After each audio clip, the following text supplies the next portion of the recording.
श्री शिव पुराण के वक्ता श्री ब्रह्मा जी और प्रधान श्रोता नारद जी।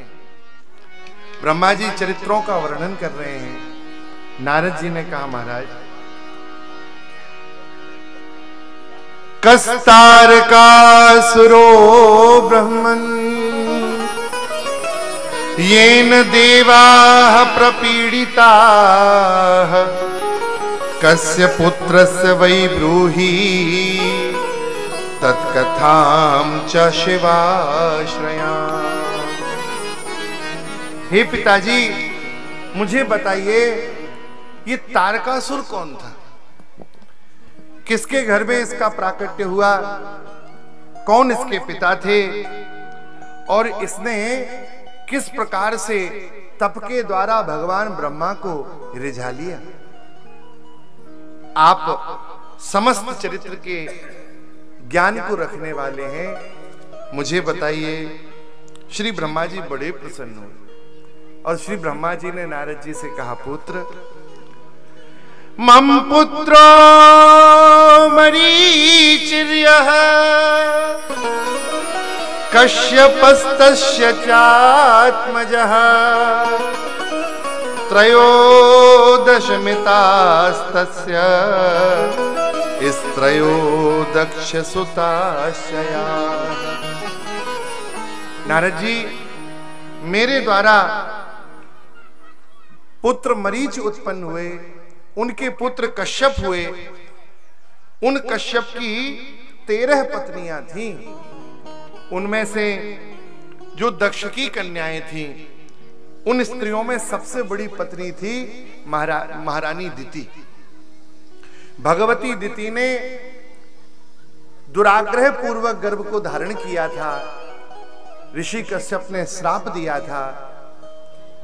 3 जन्मों तक वह राक्षस हुए। उनके गर्भ से उत्पन्न जो संतति थी, वही हिरण्याक्ष और हिरण्यकश्यपु हुई। भगवान ने नरसिंह अवतार लेकर और वराह रूप धारण कर कर उन हिरण्यकश्यपु और हिरण्याक्ष का उद्धार किया था। भगवती दिति को बड़ा दुख हुआ। उन महान पतिव्रता ने अपने ऋषि चरणों का आश्रय लेकर और महाराज फिर बड़ा भारी तप किया। इंद्र को भय हुआ। इंद्र को लगा कि पहले ही ये 2 बड़े भारी उत्पाती राक्षसों को जन्म दे चुकी है, इस बार तप कर रही हैं, गर्भ धारण हो चुका है, लगता है फिर कोई बड़ी भारी विपत्ति आएगी। अपने शासन को अक्षुण्ण रखने के लिए, देखो, लोभ किसी भी प्रकार का हो कितनी दुर्गति कराता है। इंद्र के मन में भय भी है और अपनी राजसत्ता की रक्षा का लोभ भी है। महाराज, इसने भगवती दिति के गर्भ में प्रवेश किया और जो गर्भस्थ शिशु थे उनके 49 टुकड़े कर दिए। श्री ब्रह्मा जी कह रहे हैं, पुत्र, लेकिन भगवती दिति के तप के प्रभाव से उन पुत्रों का कुछ भी नहीं हुआ, सारे पुत्र जीवित रहे। बाद में इंद्र घबरा गया तो उन 49 पुत्रों को स्वर्ग में ले गए और ये 49 मरुत नाम के देवगण हुए। कश्यप के पास भगवती दिति गई, बड़ी विनम्रता से कहा, नाथ, मेरे 2 पुत्रों का पहले संहार हुआ। मैंने तप पूर्वक आपका अनुगमन कर कर गर्भ धारण किया। उस गर्भ को भी दुष्ट इंद्र ने बार बार प्रयास कर कर, कुत्सित प्रयास कर कर समाप्त कर दिया। हे नाथ, अब मुझे बताइए, मैं किस प्रकार तेजवान तेजस्वी पुत्र को जन्म दे सकूं? ऋषि कश्यप का हृदय भर गया। उन्होंने कहा, देवी, आप तप करिए। ब्रह्मा की आयु से 10,000 वर्ष तप करिए।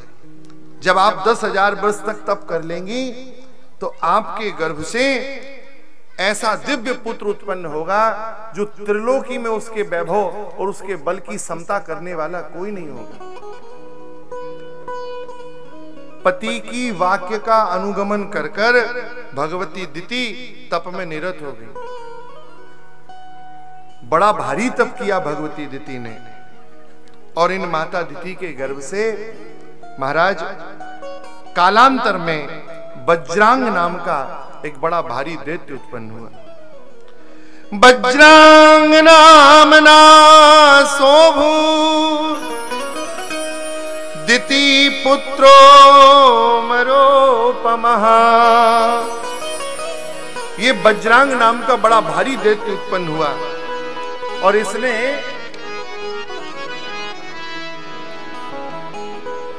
देवलोक पे जाके महाराज इंद्र को बंदी बना लिया, सारे देवगणों को बंदी बना लिया, और सबको बंदी बनाकर बड़ा भारी दंडित किया। देवताओं के गण ब्रह्मा आदि लोकों में पहुंचे और श्री ब्रह्मा जी से कहा, आप हमारी रक्षा करो। वज्रांग ने देवराज इंद्र को बंदी बनाकर दंडित कर रहा है। तब तो महाराज श्री ब्रह्मा जी बोले, पुत्र मैं वहां गया और मैंने जाकर वज्रांग को श्रेष्ठ शिक्षा दी। पुत्र, ये बदले की भावना को त्याग दो। तुम्हारे द्वारा इंद्र दंडित हुए हैं, इंद्र लज्जित भी हैं, इन्हें छोड़ दो। तब तो महाराज वज्रांग के हृदय में सतोगुण का विकास हो गया, सात्विक हो गया, और इसने महाराज इंद्र आदि को छोड़ दिया। श्री ब्रह्मा जी बड़े प्रसन्न हुए। ब्रह्मा जी ने कहा, पुत्र तुमने मेरी वाणी का अनुगमन किया है। हे पुत्र, देखो मैं तुम्हें एक सुंदर रूपवती गुणवती स्त्री प्रदान करता हूं, यही तुम्हारी धर्म संगनी होगी, इसका नाम वरांगी होगा, तुम इसे स्वीकार करो। वज्रांग और वरांगनी के द्वारा महाराज तारकासुर का जन्म हुआ। ये भगवती वरांगी जो थी, इनके हृदय में पीड़ा थी। ये इनके पति वज्रांग सात्विक हो गए थे, लेकिन भगवती वरांगी इनके मन में तो था, मुझे ऐसा पुत्र मिले जो त्रिलोकी को जीते। इन्होंने सेवा के द्वारा अपने पति को प्रसन्न कर लिया। सेवा से सबको रिझाया जा सकता है, बस सेवा की भावना हो, ऐसी सेवा नहीं। रुचि ले सुचि सेवा करे, सेवक कहिए सोए, तन मन धन अर्पण करे, रहे अपन को खो। सब भूल के अपना सर्वस्व समर्पण करके जो सेवा में लगे, सेवा से भगवान रीझ जाते हैं। इस वरांगी ने महाराज अपने पतिदेव की ऐसी भारी सेवा की, पति ने कहा, देवी मैं तुम्हारी सेवा से बहुत बहुत तृप्त हूं, क्या चाहती हूं बताओ। इसने कहा, चेत प्रसन्नो भवस्त्वं वै सुतम में देहि सत्पते, महाबलम त्रलोकस्य जेतारम हरि दुखदम। महाराज ऐसा प्रतापी पुत्र हो जो त्रिलोक को जीते और इंद्र को दुख दे। पति ने कहा, देवी ये कैसा वरदान मांगती हो?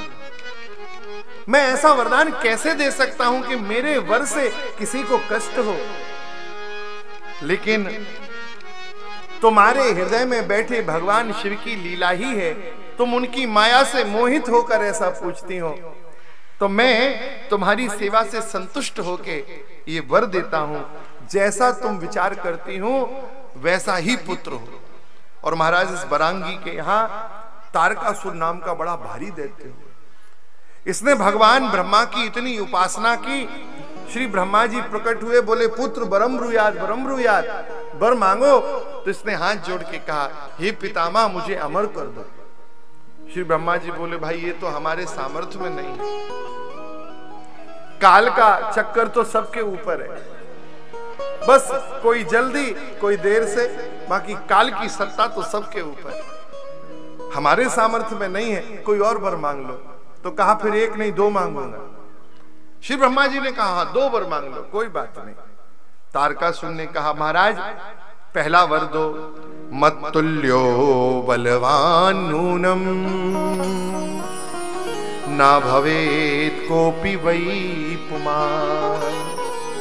पहला वर दीजिए कि मेरे समान चराचर सृष्टि में कोई बलवान ना हो। आपके द्वारा जो भी सृष्टि प्रकट हुई है उसमें कोई मेरे बराबर बलवान ना हो। श्री ब्रह्मा जी ने तथास्तु कहा। तारकासुर को लगा कि मैं मरूं ना, इसके लिए क्या करूं। तो विचार आया भगवान शिव जिन्होंने कामदेव को जला रखा, वो तो भगवती सती समाप्त हो गई हैं और उनके विरह से व्यथित होकर दिगंबर हो चुके हैं, तप में निरत हैं भगवान शिव। तो तत्काल उसने दूसरा वर मांगा, शिव वीर्य समुत्पन्न पुत्र सेनापतिर्यदा। जब भगवान शिव के ओज से वीर से उत्पन्न जो पुत्र होगा और वह देवताओं का सेनापति बनकर मुझसे युद्ध करेगा, शस्त्र प्रहार करेगा, तब मेरी मृत्यु हो। ये वरदान मांग लिया इस तारकासुर ने। श्री ब्रह्मा जी ने तथास्तु कहा। ये शोणितपुर आकर इसने बड़ी भारी राजधानी बसाई। महाराज फिर तो हर प्रकार से देवताओं को दुखी करने लगा, पीड़ित करने लगा। संपूर्ण सृष्टि का संचालन इसने अपने हाथ में ले लिया। 10 दिक्पाल इसके दृष्टि मात्र के दर्शन से भयभीत हो जाते। इसकी आज्ञा से महाराज सूर्य तपता था। जब चाहे जैसे चाहे बारिश करा दे, मौसम को बदल दे। बड़ी भारी इसकी महिमा हो गई।